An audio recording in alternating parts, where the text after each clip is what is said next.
Here, we share meaningful moments and life lessons that inspire inner calm. Welcome to Stories of Satisfaction. The Kensington estate had never seen chaos like this. 18 of the world's most decorated physicians crowded into a nursery that cost more than most homes, their white coats a blur of frantic movement under crystal chandeliers. Heart monitors screamed. Ventilators hissed. A team from Johns Hopkins barked orders at specialists flown in from Geneva, while a Nobel laureate in pediatric immunology wiped sweat from his forehead and whispered what no one wanted to hear.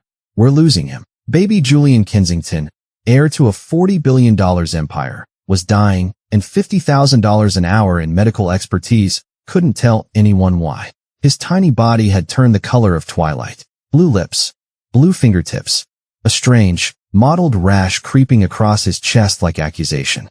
Every test came back inconclusive. Every treatment failed.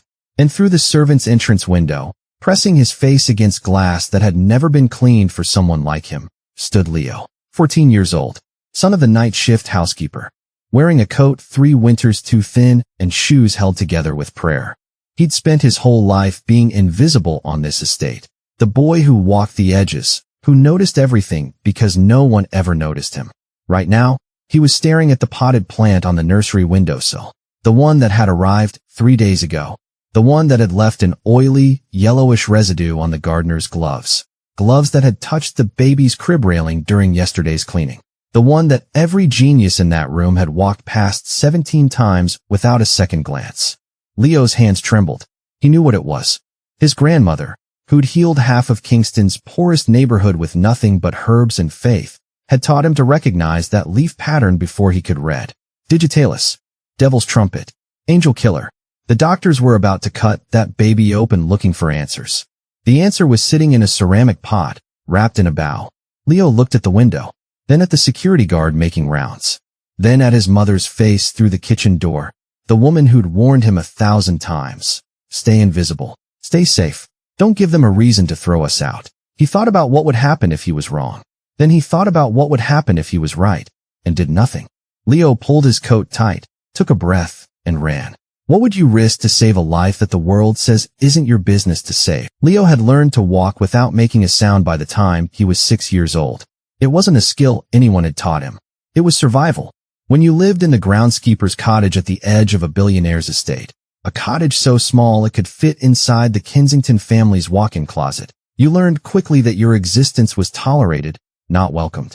You learned to move like smoke, to breathe like a secret, to become so small, so quiet, so utterly forgettable that the wealthy people floating through their marble lives never had to be inconvenienced by the reminder that you were alive. His mother, Grace, had worked for the Kensington family for 11 years. She'd started when Leo was just 3, scrubbing floors on her hands and knees while pregnant women in designer gowns stepped over her like she was part of the furniture. She'd worked through 2 miscarriages, a bout of pneumonia that nearly killed her, and the slow death of every dream she'd ever had for herself. Also, Leo could have a roof over his head and food in his belly. "We are blessed," she would tell him every night, her voice soft with exhaustion and something that might have been faith or might have been denial. "Mr. Kensington lets us live here. He pays for your school books. We are blessed, Leo. Don't ever forget that." Leo never argued with her. But he also never forgot the way the Kensington children looked through him when they passed, like he was made of glass, or maybe just air. He never forgot the time Arthur Kensington III had fired a gardener for making eye contact with him during a business call. He never forgot the sign on the main house's service entrance. Staff must use rear access. Visible presence on main grounds prohibited during family hours. Blessed. Sure. If you're already hooked on Leo's story, you're not going to want to miss what happens next. Subscribe now and turn on notifications so you don't miss a single chapter of this journey. The Kensington estate sprawled across 47 acres of manicured perfection in the hills above the city. There were gardens designed by celebrity landscapers, fountains imported from Italy, and a hedge maze that had been featured in 3 architectural magazines. There was a tennis court, a helicopter pad, and a swimming pool shaped like the family crest. There was a 12-car garage filled with vehicles that cost more than most people's houses, and a wine cellar that held bottles older than Leo's grandmother would have been if she'd lived. Leo knew every inch of it. Not because he was allowed to explore. God, no. He knew it because he'd spent his entire life watching from the margins. From the tiny window of the groundskeeper's cottage. From behind the rhododendron bushes when he was supposed to be walking to the bus stop. From the shadows of the service corridor when he snuck in to bring his mother her forgotten lunch. He'd mapped the estate in his mind the way other kids mapped video game levels. He knew which security cameras had blind spots. He knew which doors were left unlocked during the 3 p.m. shift change. He knew that the head of security, a thick-necked man named Briggs, took a 20-minute smoke break behind the pool house every afternoon at 4:15. He knew these things because knowing them made him feel like he had some kind of power in a world that constantly reminded him he had none. But lately, Leo had been watching for a different reason. 3 months ago, Eleanor Kensington had given birth to a baby boy, Julian Arthur Kensington IV. The heir, the prince, the future of a dynasty built on tech patents and pharmaceutical acquisitions, and the kind of generational wealth that most people couldn't even conceptualize. The baby had arrived in a flurry of magazine covers and society announcements. A professional photographer had been hired to capture his first moments. A team of night nurses rotated in 8-hour shifts. A nutritionist had been flown in from Switzerland to consult on Mrs. Kensington's diet to ensure optimal breast milk composition. Leo had watched it all from his usual place, the shadows.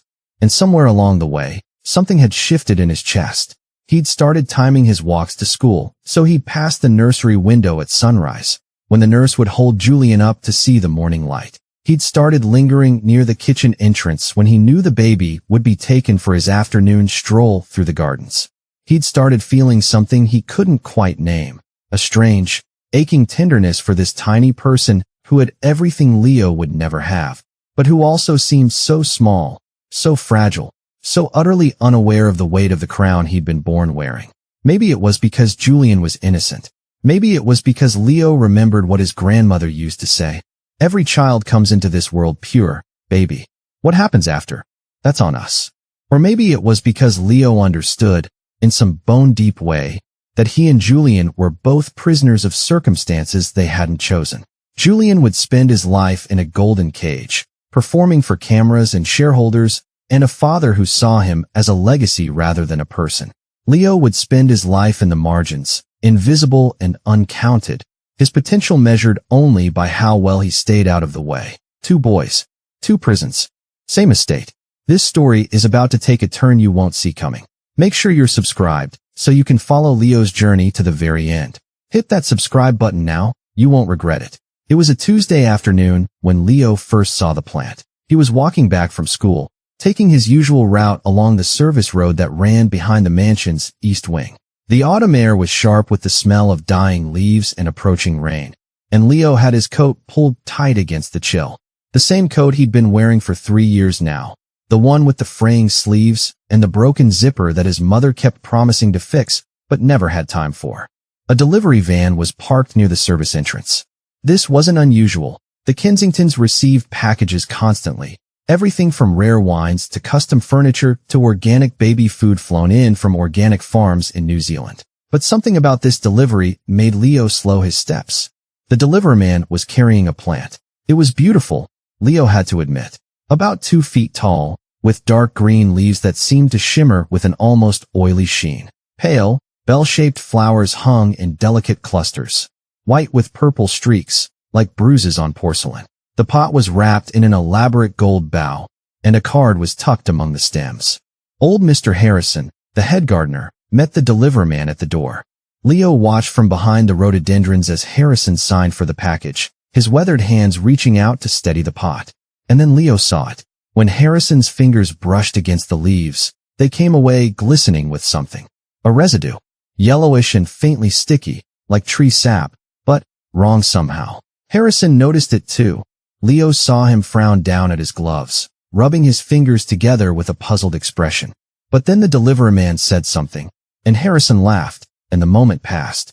He carried the plant inside, presumably toward the nursery where all the baby gifts were displayed, and Leo was left standing in the shadows with a strange unease coiling in his stomach. He knew that plant. He couldn't remember from where, not exactly. But something about those leaves, those flowers, that oily residue. It tugged at a memory buried deep in his mind. His grandmother's voice, maybe, from those summers he'd spent with her in Jamaica before she passed. She'd taught him about plants the way other grandmothers taught their grandchildren about baking or knitting. She'd walked him through her garden, pointing out which leaves could heal and which could kill, which flowers were medicine and which were poison dressed in pretty colors. The devil's most beautiful work, she used to say, is always wrapped in something lovely.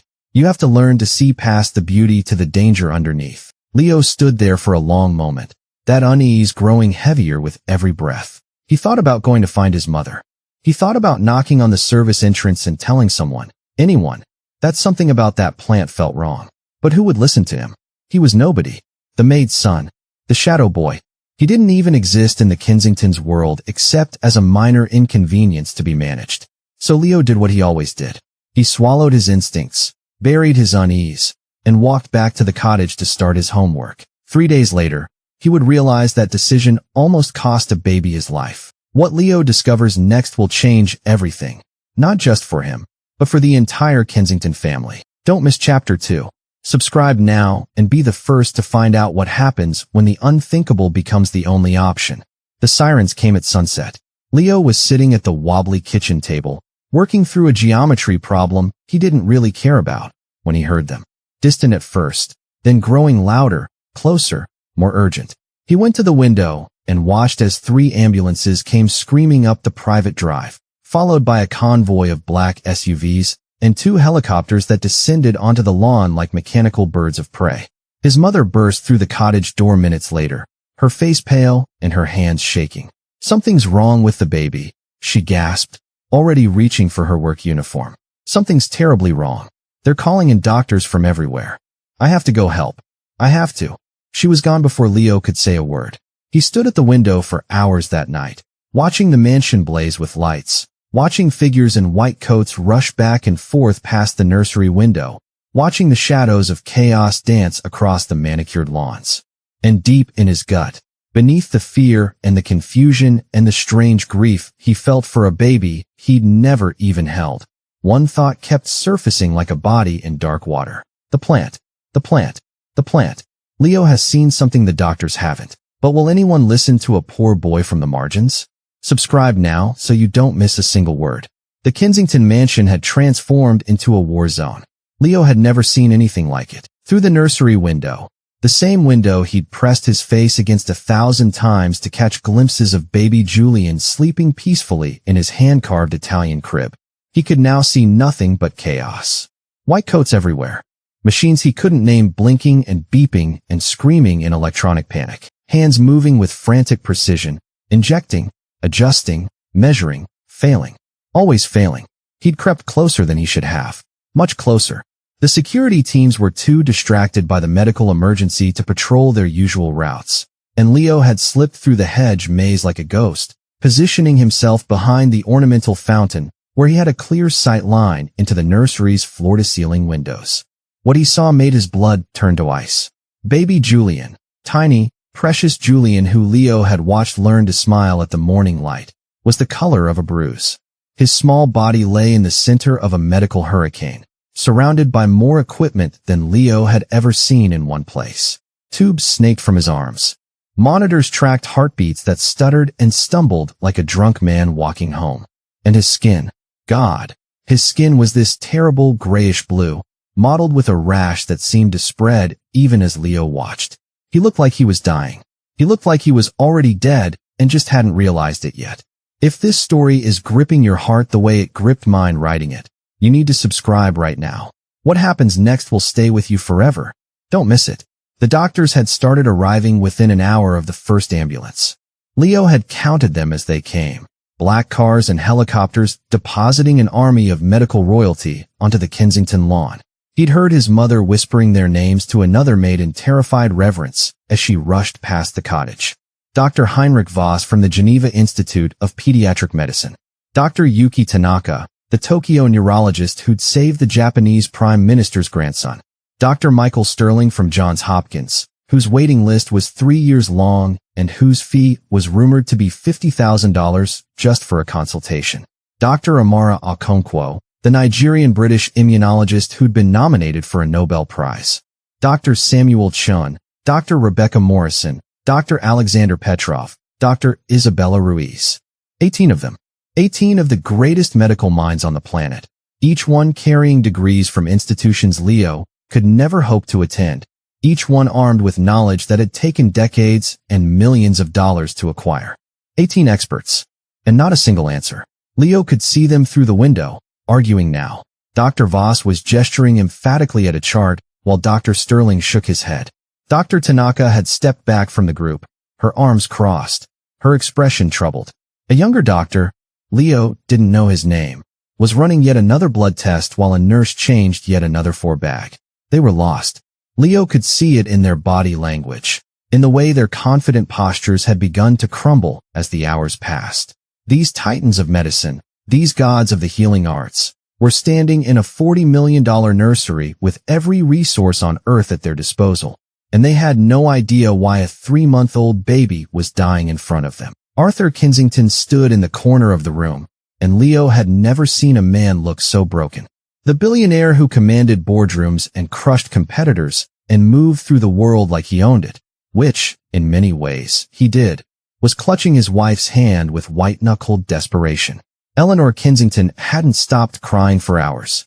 Her designer dress was wrinkled, her perfect makeup destroyed, her society page composure shattered into a million pieces on the Italian marble floor. Their baby was dying, and all their money couldn't save him. This is the moment everything changes.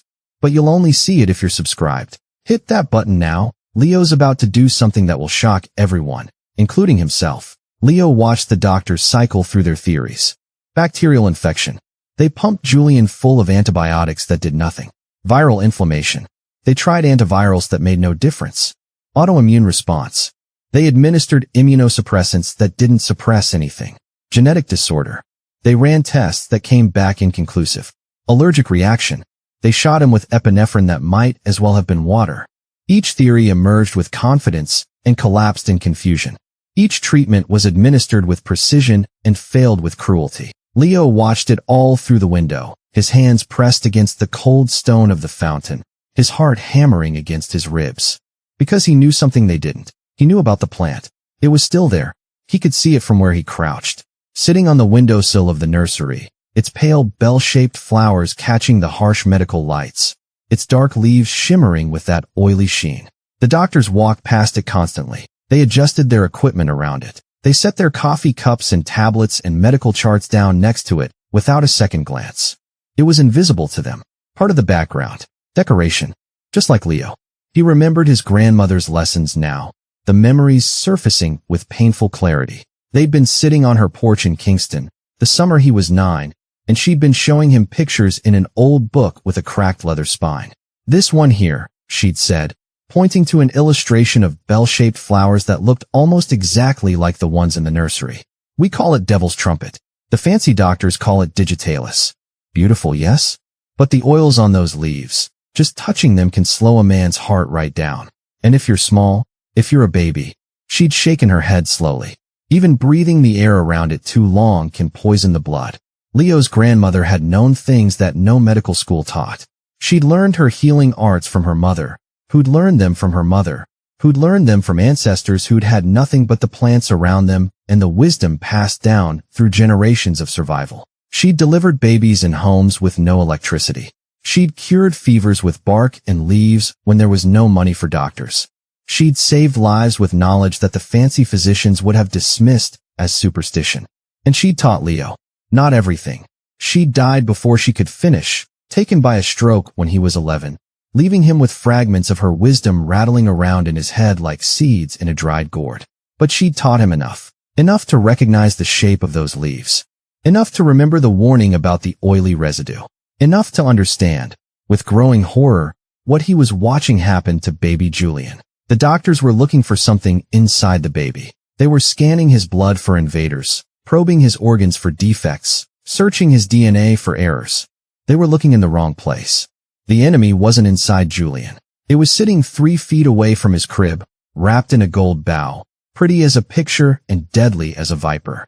Leo knows the truth, but knowing isn't the same as acting, and what he's about to do will cost him everything. Subscribe now because Chapter 3 is where this story explodes. The hours crawled past like wounded animals. Leo stayed at his position behind the fountain, unable to leave, unable to look away. His legs cramped. His fingers went numb from the cold. His mother would be looking for him soon, frantic with worry, but he couldn't make himself move. He watched Dr. Sterling call a conference in the corner of the nursery, gathering the other 17 physicians into a cluster of expensive suits and grave expressions. He couldn't hear what they were saying, but he could read their body language. The head shakes, the spread hands, the defeat settling over them like ash. They were giving up. No, not giving up. Preparing. Leo saw one of the doctors motion toward the door, toward wherever the operating room had been set up. He saw another doctor begin prepping what looked like surgical equipment. They were going to cut that baby open. They were going to dig through his tiny body searching for an answer that wasn't there, and the surgery would stress his already failing system past the point of no return, and Julian would die on an operating table surrounded by 18 useless degrees. Leo's hands curled into fists. He thought about his mother, about what would happen to her if he did what he was thinking about doing. She'd lose her job, that was certain. They'd be thrown off the estate, probably prosecuted for trespassing, maybe worse. Everything she'd sacrificed for 11 years would be destroyed because her son couldn't keep his head down and stay invisible like he was supposed to. He thought about himself, about how easy it would be to just walk away, to go back to the cottage and pretend he hadn't seen anything, hadn't understood anything. He was nobody, the maid's kid. What happened to Billionaire's babies wasn't his problem and wasn't his business. He could keep his head down, finish school, maybe get a scholarship somewhere, make something of his life without taking this insane risk. He thought about his grandmother, about the way she'd looked at him when she taught him about plants, about healing, about the knowledge that had been passed down through generations of people who'd had nothing but each other and the earth beneath their feet. This wisdom is your inheritance, she told him once. Not money, not land. This, what I'm putting in your head right now. Promise me you'll use it when it matters. He'd promised, and then he'd spent years being ashamed of that inheritance. Being embarrassed by the grandmother who'd never learned to read, who'd spoken with an accent that made people assume she was uneducated, who'd healed with herbs and prayers when real doctors used machines and drugs. He'd wanted to be modern, sophisticated, acceptable. He'd wanted to be anything other than the descendant of enslaved people who'd had to figure out their own medicine because no one else would help them. But right now, in this moment, that inheritance was the only thing that could save Julian's life, and Leo was the only one who carried it. What would you do? Would you risk everything, your home, your mother's job, your entire future, for a baby whose family has never even acknowledged your existence? Leo is about to make his choice.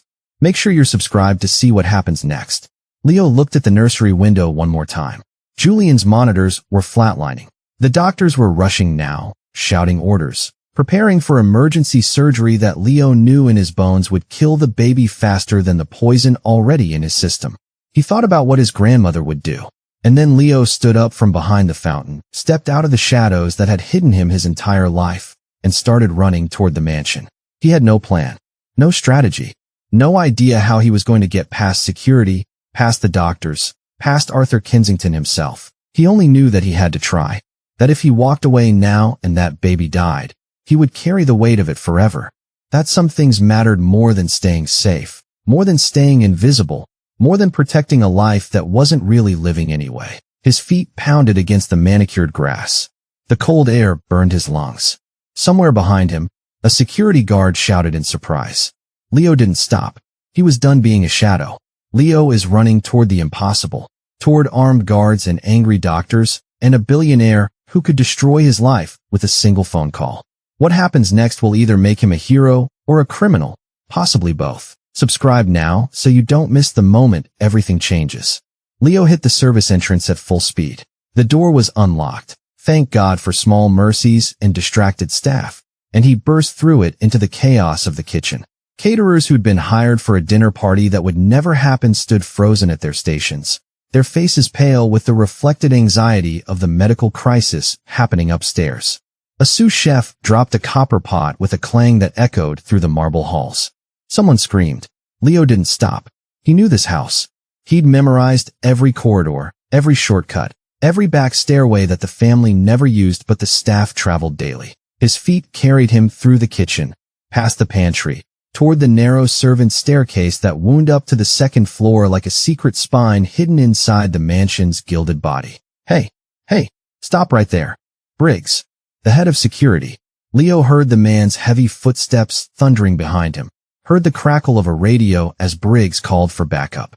But Leo was smaller, faster, and desperate in a way that Briggs couldn't understand. He took the stairs 3 at a time, his worn shoes slipping on the polished wood, his hand gripping the railing so hard his knuckles screamed. Second floor.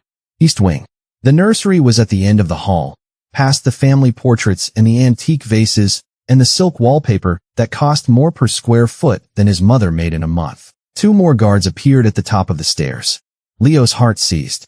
They were big, both of them, with shoulders like refrigerators and expressions that said they'd been waiting their whole careers for a chance to tackle someone. They spread out, blocking the hallway, arms extended like they were herding cattle. "Son, you need to stop right now," one of them said, his voice carrying that false calm that adults used when they were about to do something violent. "You're trespassing on private property. Whatever's going on, we can talk about it, but you need to."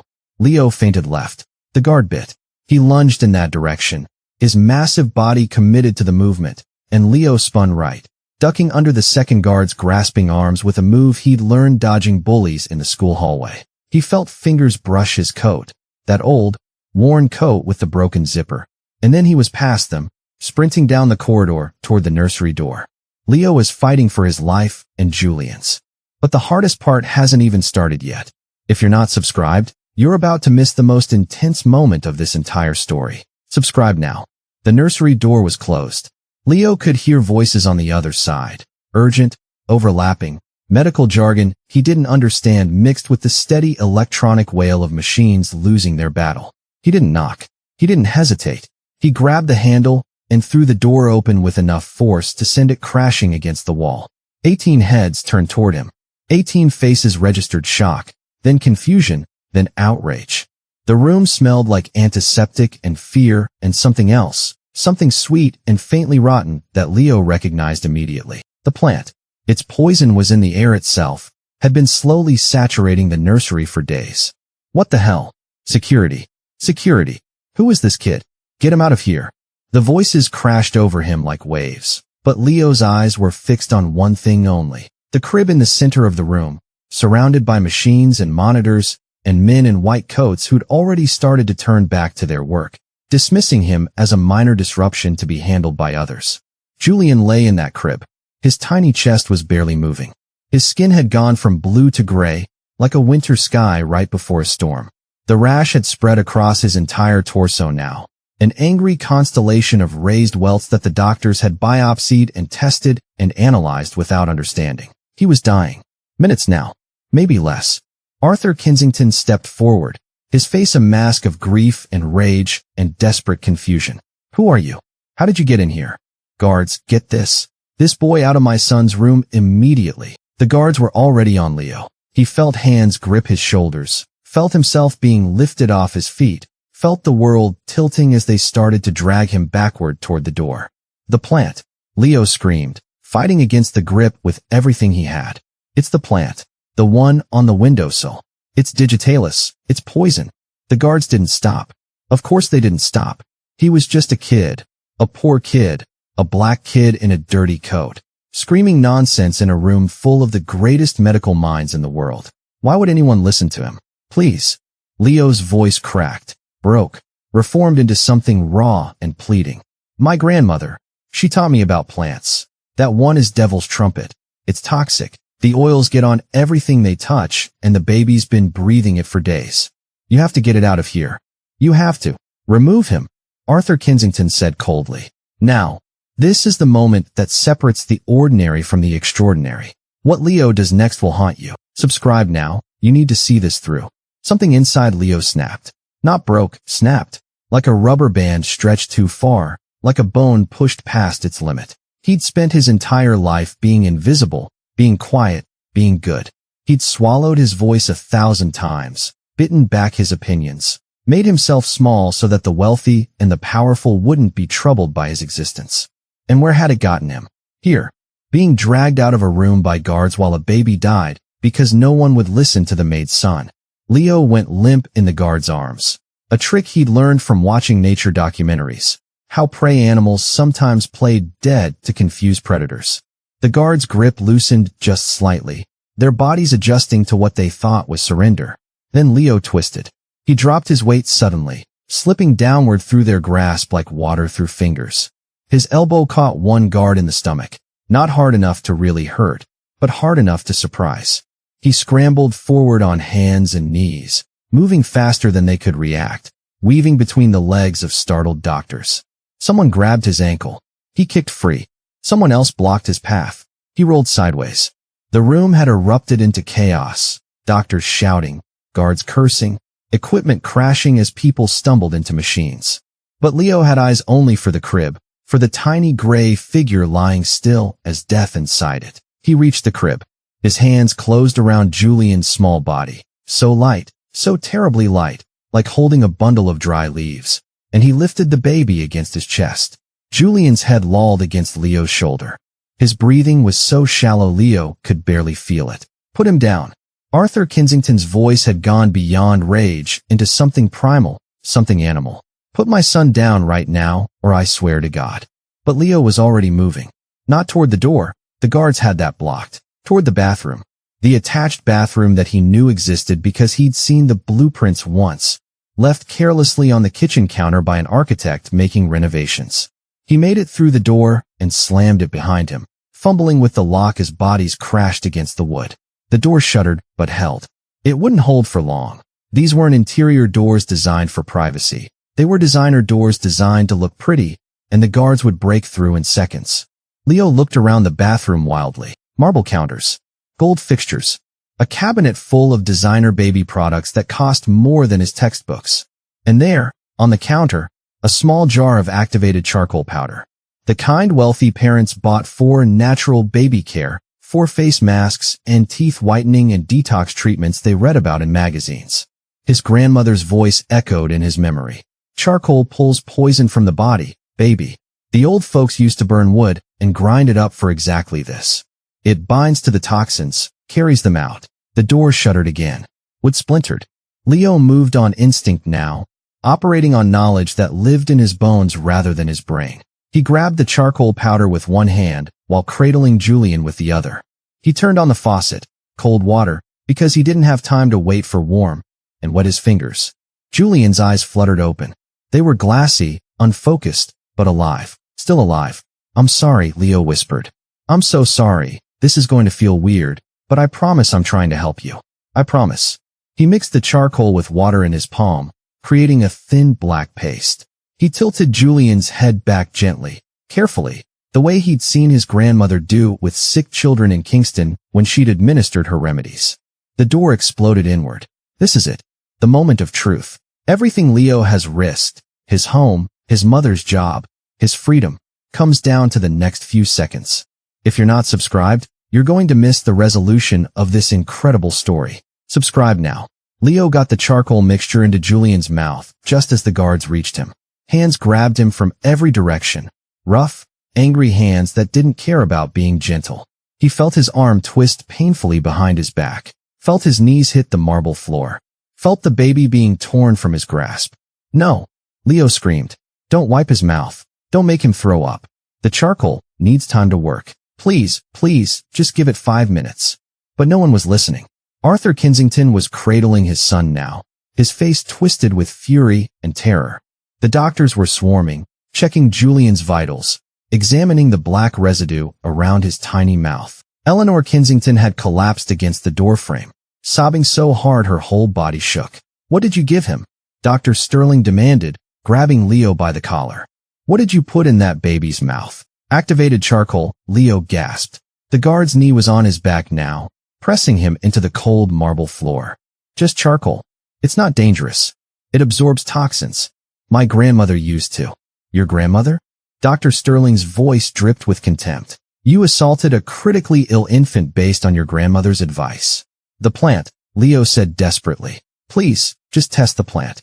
The one on the nursery windowsill. It's a digitalis variant. The oils are cardiac glycosides. They've been poisoning him for days through skin contact and inhalation. The charcoal will help bind what's already in his system, But you have to get that plant out of here or he'll keep getting worse. Please. I'm begging you. Just test the plant. No one moved. And then, his colors changing. It was Dr. Tanaka.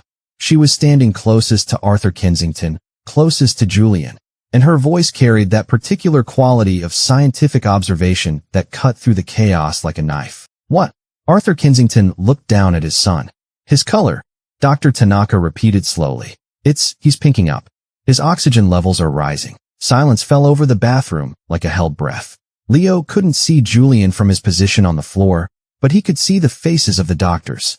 He watched shock replace skepticism, watched confusion replace contempt, watched 18 world-renowned physicians realize that something impossible was happening. That's not possible, Dr. Sterling said flatly. Activated charcoal can't work that fast.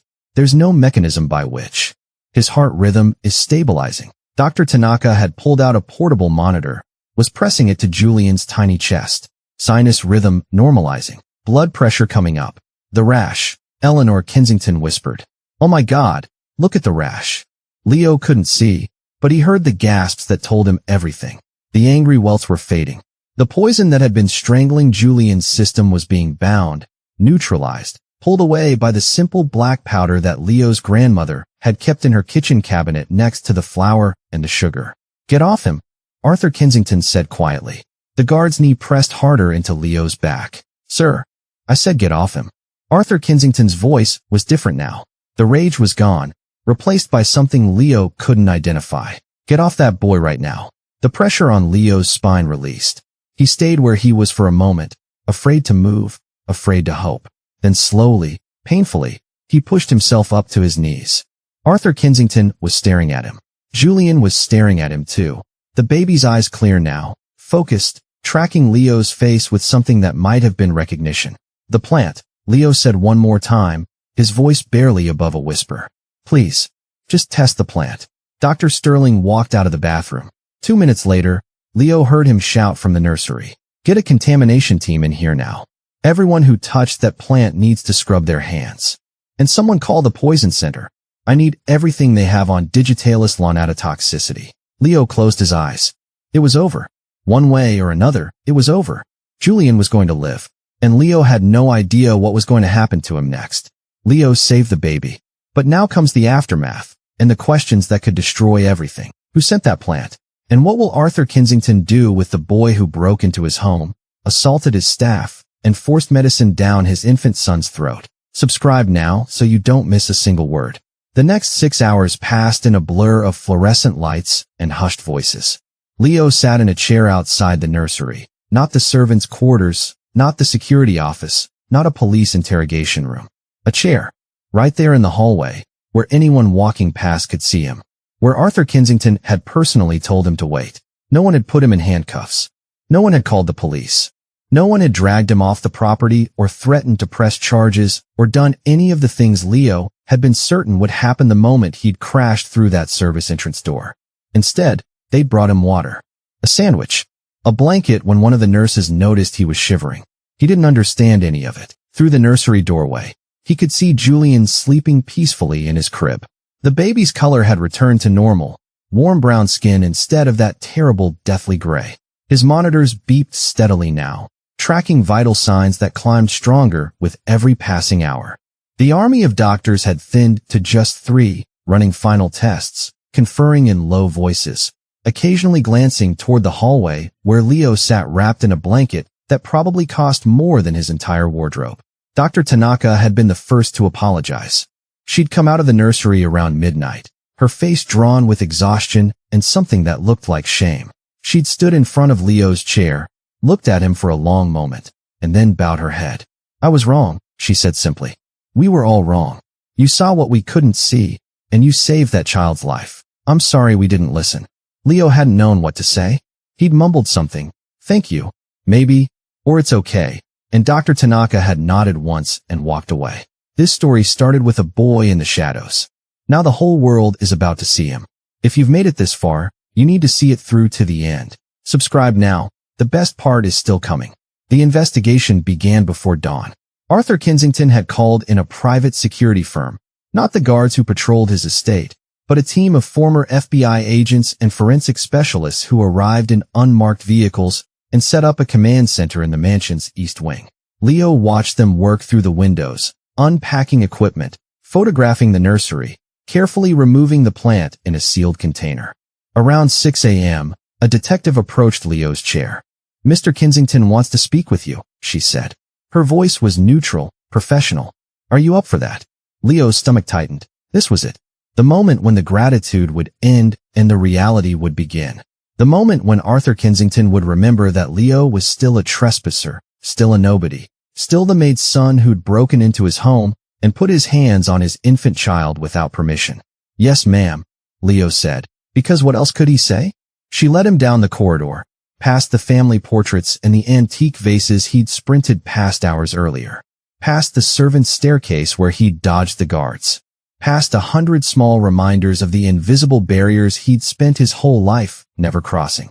Arthur Kensington was waiting in his study. Leo had never been inside this room. He'd glimpsed it through doorways, seen the floor-to-ceiling bookshelves and the massive mahogany desk and the windows that overlooked the gardens where Leo's mother sometimes worked. But standing here now, surrounded by more wealth than his entire extended family would earn in 10 lifetimes, he felt smaller than he'd ever felt before. "Sit down, Leo." It was the first time Arthur Kensington had ever said his name. Leo sat. Arthur Kensington looked like a man who'd aged 10 years in a single night. His suit was wrinkled, his hair disheveled, his eyes bloodshot with exhaustion and something deeper, something that looked like the shattering of everything he'd believed about his own power. He was holding a folder in his hands, thick with papers, and his fingers were trembling slightly as he turned the pages. "The plant," Arthur began slowly, "was a gift. It arrived 3 days ago with a card congratulating my wife and me on Julian's 3-month birthday. The card was signed by Marcus Webb." Leo didn't recognize the name, but he saw the way Arthur's jaw tightened when he said it. "Marcus Webb was my business partner. We built Kensington Webb Technologies together 23 years ago, working out of a garage in Palo Alto. He was the best man at my wedding. Julian's godfather." Arthur's voice cracked on the last word. "I trusted him with everything. My company, my family, my son. The truth behind the poison gift is more devastating than anyone imagined. But there's more to come, so much more. Subscribe now to see justice served." The investigation had moved faster than anyone expected. The forensic team had found traces of the plant's toxic oils on the gardener's gloves, the same gloves that had been used to adjust Julian's crib railing.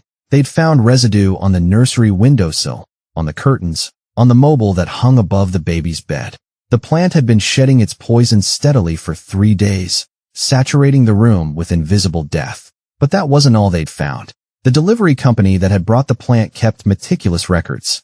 Security cameras, GPS tracking, digital signatures.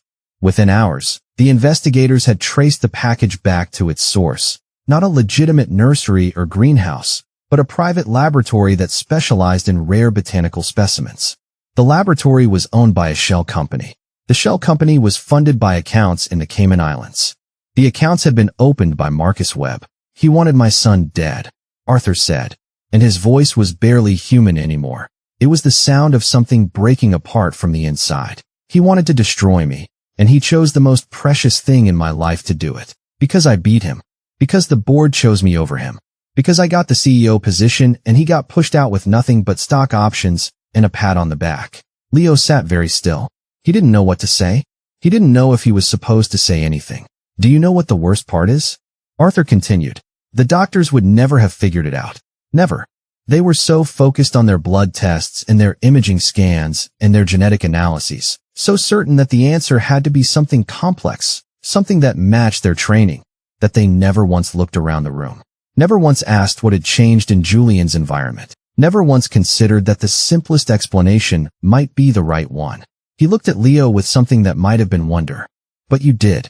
Leo shifted uncomfortably in his chair. "My grandmother taught me about plants. She said that rich doctors always look for rich problems.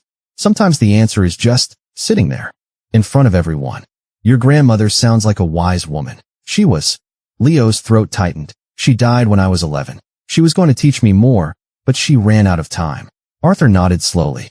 He was quiet for a long moment, staring at the folder in his hands, at the evidence of betrayal by someone he'd loved like a brother. Then he pressed a button on his desk phone. "Send them in," he said. Everything Leo thought he knew about his life is about to change. This is the moment, the one you've been waiting for.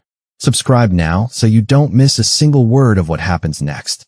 The door opened, and Leo's mother walked in. Grace looked like she'd been crying for hours. Her uniform was disheveled, her hair escaping from its usually perfect bun, her eyes swollen and red. Behind her came Eleanor Kensington, still in the clothes she'd been wearing during the crisis, holding Julian against her chest like she would never let him go again. "Leo," Grace rushed to her son, pulling him into an embrace so tight he could barely breathe. "Leo, baby, I was so scared. They told me what you did. They told me you broke in and the guards chased you and you." "Mama, I'm okay." Leo hugged her back, breathing in the familiar scent of laundry soap and the industrial cleaner she used on the Kensington floors. "I'm okay. Julian's okay. Everything's okay. You could have been arrested." Grace pulled back to look at him, her hands gripping his shoulders. "You could have been hurt. You could have." He could have saved himself the trouble and done nothing. Arthur Kensington interrupted quietly. "He could have stayed in your cottage and let my son die while 18 doctors fumbled in the dark. But he didn't." Grace turned to look at the billionaire, and Leo saw fear flash across her face. The deep, instinctive fear of someone who'd spent their whole life at the mercy of powerful people. But Arthur didn't look angry. He looked humbled. "Mrs. Carter," he said, using his mother's last name with a respect Leo had never heard from anyone on this estate. "Your son is the only reason my son is alive right now. The doctors failed. The security failed. I failed. But Leo..." Arthur's voice broke. He stopped, composed himself, started again.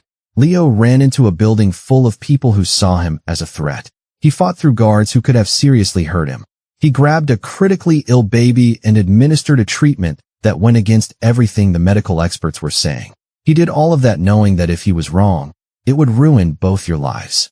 "He wasn't wrong," Eleanor Kensington said softly. She stepped forward, Julian sleeping peacefully against her shoulder. "He was right. He was the only one who was right." She looked at Leo, and there were tears streaming down her face. "Thank you," she whispered. "Thank you for saving my baby." Leo didn't know what to do with the gratitude of rich people. He'd spent his whole life avoiding their notice, and now here they were, looking at him like he was something precious instead of something to be managed. I couldn't let him die," Leo said awkwardly. "Not when I knew what was wrong. Not when I could do something about it." "That's exactly the point," Arthur said. He stood up from his desk, walked around it, and did something Leo never expected in a million years. He knelt down in front of Leo's chair. A billionaire, on his knees, looking up at the maid's son. "I've spent my entire life believing that money and education and connections were the only things that mattered," Arthur said. "I built walls around this estate to keep out the people I thought were beneath me. I hired guards to protect my family from threats I imagined in the shadows. And the whole time, the real threat walked right through my front door in a pretty pot with a gold bow. And the only person who could see it was the boy I'd taught my staff to ignore." He reached out and took Leo's hand. "I was wrong. About so many things. And I don't know how to make that right. But I'm going to try." The boy in the shadows is about to step into the light, permanently. But his story isn't over yet.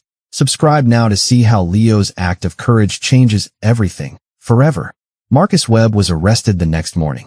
Leo watched it happen from the nursery window, watched the police cars roll up the driveway, watched the man who tried to murder a baby get led away in handcuffs while camera flashes exploded around him.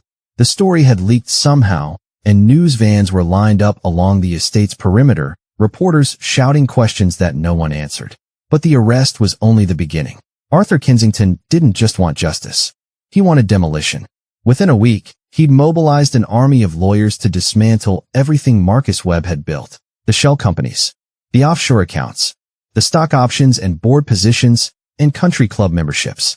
Every piece of the empire that Webb had constructed on a foundation of resentment and rage. "He'll die in prison," Arthur told Leo during one of their now daily conversations. The billionaire had taken to seeking Leo out, asking him questions about plants and healing, and the grandmother who'd taught him things that medical schools didn't know. "The charges are attempted murder of an infant. Even white-collar criminals don't survive that." Leo nodded. He still wasn't entirely comfortable in Arthur's presence. still felt the weight of the class divide that had defined his entire life. But something had shifted between them. Something real. What happens now? Leo asked. To the estate, I mean. To everything. Arthur smiled. A tired smile, but a real one. Now, he said, we tear down the walls. He meant it literally. Over the following weeks, Leo watched as construction crews dismantled the fences that had surrounded the Kensington property. The guard towers came down. The staff-only signs disappeared. The servants' entrance was sealed, and a new main entrance was built, one that everyone used, regardless of their position. But Arthur wasn't done. There's going to be a medical center. He announced at a press conference that Leo watched from the crowd, standing between his mother and Eleanor Kensington. A free clinic, open to everyone in the community, focused on accessible care and traditional medicine. It's going to be staffed by doctors who know how to listen, who know how to look at the whole picture instead of just the test results. He paused, and his eyes found Leo's in the crowd. It's going to be called the Miriam Carter Wellness Center, named after the woman who taught her grandson the knowledge that saved my son's life. Leo's vision blurred. His grandmother's name. On a building. A real building where real people would receive real help because of something she'd taught him on a porch in Kingston 12 years ago. Grace was crying beside him. Not the scared tears he'd seen so many times before. Tears of worry about rent and job security and whether they'd make it through another month. These were different. These were the tears of someone who'd just realized that their sacrifices had been worth something. There's one more thing, Arthur said into the microphones. My family owes a debt we can never fully repay. So we're starting with what we can do. He announced the scholarship fund, full tuition to any university in the world, for Leo and any future children Grace might have. He announced the house, not the groundskeeper's cottage, but a real house on the property, with Leo's name on the deed alongside his mother's. He announced a position for Grace on the board of the new medical center, with a salary that made her gasp when she heard the number. But for Leo, the most important announcement was smaller, quieter. Something Arthur said to him privately, after the cameras had left and the reporters had filed their stories. I'm setting up an apprenticeship, Arthur said, with the best botanical researchers in the world, if you want it, so you can learn everything your grandmother didn't get the chance to teach you, so you can become the kind of healer she was raising you to be. Leo thought about his grandmother, about the promise he'd made to her, to use her wisdom when it mattered, about all the years he'd spent being ashamed of his inheritance, wishing he could be something more respectable. He'd been wrong about that. So wrong. His grandmother's knowledge wasn't something to overcome. It was something to build on. A foundation of wisdom that stretched back generations, waiting for him to add his own layer to the structure. Yes, Leo said. I want that. More than anything. Arthur nodded. And then he did something that would have been unthinkable a week ago. He pulled Leo into a hug, holding him the way Leo imagined fathers held their sons. Thank you, Arthur whispered, for being brave when it mattered, for being the person I should have seen all along. Leo hugged him back. He wasn't invisible anymore. The poison gift has been exposed. The villain has been caught. But Leo's transformation isn't complete yet. Chapter 5 reveals the new legacy, the one that Leo will build on the foundation his grandmother left him. Subscribe now to see how this incredible story ends. 1 year later, Leo stood in front of a building that bore his grandmother's name.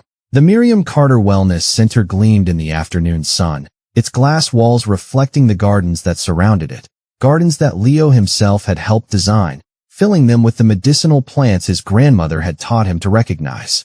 Lavender for anxiety, chamomile for sleep, echinacea for immunity, and in one carefully controlled greenhouse, a collection of toxic specimens behind locked doors, used to train the next generation of doctors to see what 18 experts had once missed. Today was the grand opening. Leo tugged at the collar of his new suit, a gift from Eleanor Kensington, tailored to fit him perfectly, made from fabric softer than anything he'd ever worn. He still wasn't entirely comfortable in clothes like these. Part of him probably never would be. But he was learning that discomfort wasn't always a bad thing. Sometimes it meant you were growing into a new version of yourself. You ready? His mother appeared beside him, and Leo's breath caught the way it always did when he saw her now. Grace Carter had transformed over the past year. Not just her clothes, though those had changed too, the worn uniforms replaced by professional attire that matched her new position, but something deeper. The constant tension in her shoulders had eased. The worry lines around her eyes had softened. She stood straighter now, spoke louder, took up space in a way she never had when she was just the maid. She was the director of community outreach for the wellness center. She had an office with her name on the door. She had business cards and a staff and a voice in decisions that affected thousands of people.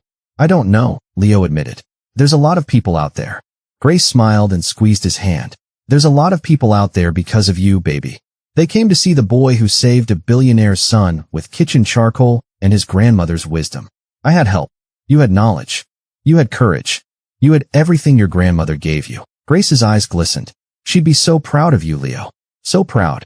This journey started with a boy who believed his poverty made him nothing. Look at him now. If this story has touched your heart, subscribe and share it with someone who needs to hear that their voice matters. The world needs more Leos. The crowd outside was larger than Leo had expected. Hundreds of people filled the gardens, spilling onto the lawns that had once been strictly off-limits to anyone without a Kensington invitation. There were families from the surrounding neighborhoods, the communities that had always existed in the shadow of the estate, separated by fences and guard dogs and the invisible walls of class. There were medical professionals who'd traveled from around the world to see this new model of healthcare that combined traditional wisdom with modern medicine. There were journalists and photographers and camera crews capturing every moment. And there, in the front row, sat Arthur and Eleanor Kensington with Julian on Eleanor's lap. The baby was thriving now, 14 months old, with chubby cheeks and bright eyes and a laugh that rang out across the garden whenever something delighted him. He'd hit every developmental milestone right on schedule, showing no lasting effects from the poisoning that had nearly killed him. The doctors said it was a miracle. Leo knew it wasn't a miracle.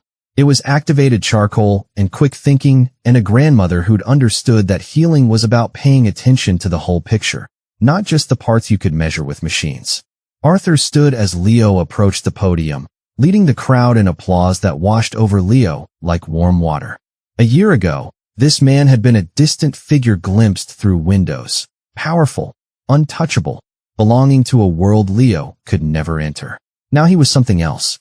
Not quite a father, not quite a friend, but something in between. A mentor, maybe. A believer. Thank you all for coming, Arthur said into the microphone, his voice carrying across the gardens. 1 year ago, I almost lost my son. I had every resource in the world. Money, connections, the best medical experts on the planet, and none of it was enough. I was helpless. Hopeless. Watching my child die, while the people I'd paid millions of dollars couldn't tell me why. He paused, and Leo saw him glance toward the cottage where Leo and his mother had lived for so many years. The cottage was still there, but it had been renovated now, expanded, modernized, turned into a guest house for visiting researchers.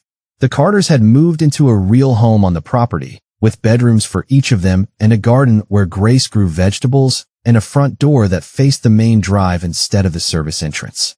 And then a 14-year-old boy broke into my house, Arthur continued, fought past my security guards, and saved my son's life with knowledge that no medical school teaches. Knowledge passed down through generations. Knowledge I had been taught to dismiss as superstition, as folklore, as the uneducated beliefs of people who didn't know any better. His voice cracked slightly. I was the one who didn't know any better.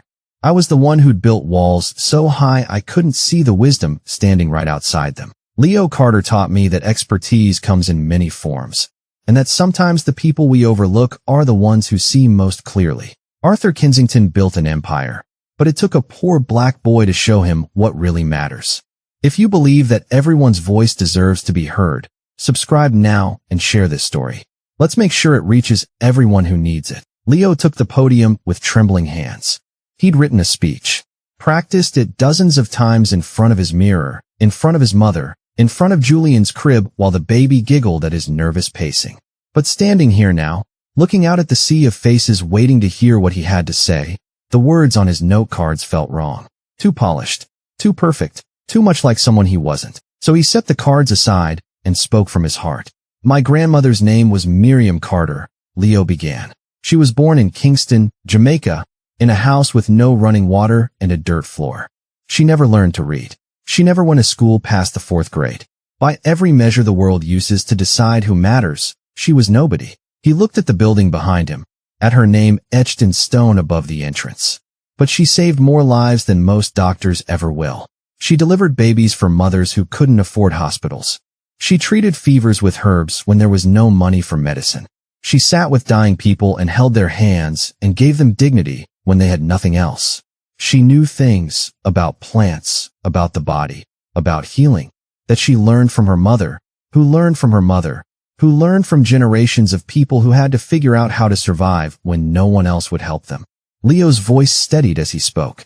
The nervousness was fading, replaced by something stronger. Pride, maybe. Or purpose. She used to tell me that our knowledge was our inheritance. Not money, not land, not fancy degrees. Just what she put in my head and what I would put in my children's heads someday. She said that knowledge was worth more than gold because no one could ever take it away from you. He thought about the night he'd broken into the mansion. The terror and the certainty and the desperate prayer that he wasn't wrong. For a long time, I was ashamed of that inheritance. I wanted to be modern, sophisticated. I wanted to fit in with a world that looked down on people like my grandmother, that called her knowledge superstition and her wisdom ignorance. I thought that if I could just be smart enough, educated enough, impressive enough, I could escape where I came from. He shook his head slowly. I was wrong. Where I come from isn't something to escape. It's something to build on. The knowledge my grandmother gave me saved a baby's life when 18 doctors with degrees from the best universities in the world couldn't figure out what was wrong. That's not despite my background. It's because of it.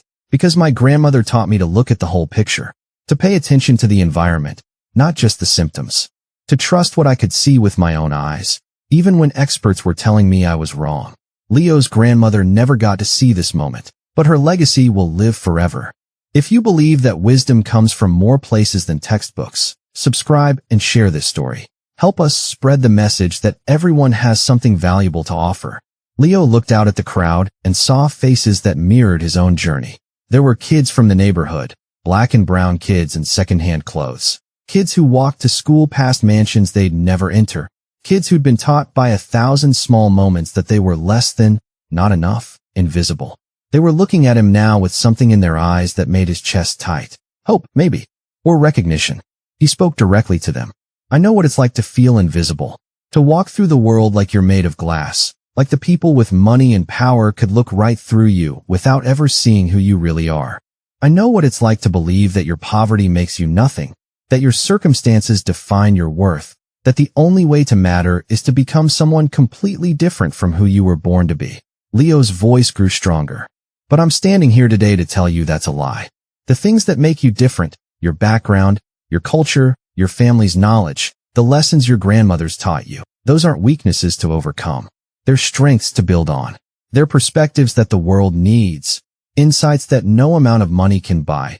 Wisdom that gets passed down through generations of people who figured out how to survive and thrive when everything was stacked against them. He gestured to the wellness center behind him. This building exists because a boy from a groundskeeper's cottage knew something that 18 doctors didn't. It exists because knowledge matters, no matter where it comes from. And it's going to be a place where all knowledge is valued, where the grandmother's remedies sit alongside the surgeon's techniques, where we listen to patients instead of just testing them, where no one is invisible and no one's wisdom is dismissed. Leo took a deep breath. My grandmother used to say that healing isn't just about fixing what's broken in the body. It's about seeing the whole person, their history, their environment, their community, their soul. It's about treating people with dignity, whether they're billionaires or housekeepers. It's about remembering that we're all connected, all part of the same human family, all deserving of care and attention and respect. He looked at Arthur Kensington, at his mother, at baby Julian bouncing happily on Eleanor's lap. That's what this center is going to be about. That's what my grandmother's legacy is going to mean. Not just a building with her name on it, but a new way of thinking about who gets to be an expert, whose knowledge counts, and how we take care of each other. Leo smiled. A real smile. The kind he used to hide behind walls of invisibility. My name is Leo Carter. I'm the maid's son, and I'm going to spend the rest of my life making sure that no one like me ever has to feel invisible again. This is Leo's legacy. This is Miriam Carter's legacy. And if you've read this far, it's part of your story now too. Subscribe and share this message with everyone who needs to hear it. Let's build a world where everyone's voice matters. The applause started somewhere in the back and rolled forward like thunder. Leo stood at the podium, overwhelmed, as hundreds of people rose to their feet. He saw tears on faces he didn't recognize, saw children clapping with wild enthusiasm, saw his mother sobbing openly while Arthur Kensington put a steadying hand on her shoulder. And then Julian Kensington did something that silenced the entire crowd. The toddler squirmed out of his mother's arms, dropped to the ground on unsteady legs, and began walking, tottering, really, with that uncertain gait of a child just learning to trust his own feet. Eleanor reached for him, but Arthur held her back, watching with an expression of wonder as his son navigated through the forest of adult legs. Julian walked straight to Leo. He stopped at the edge of the podium, looked up with those bright eyes that had once been clouded with poison, and raised his chubby arms in the universal gesture of children everywhere. Up, pick me up. Leo stepped down from the podium and lifted Julian into his arms.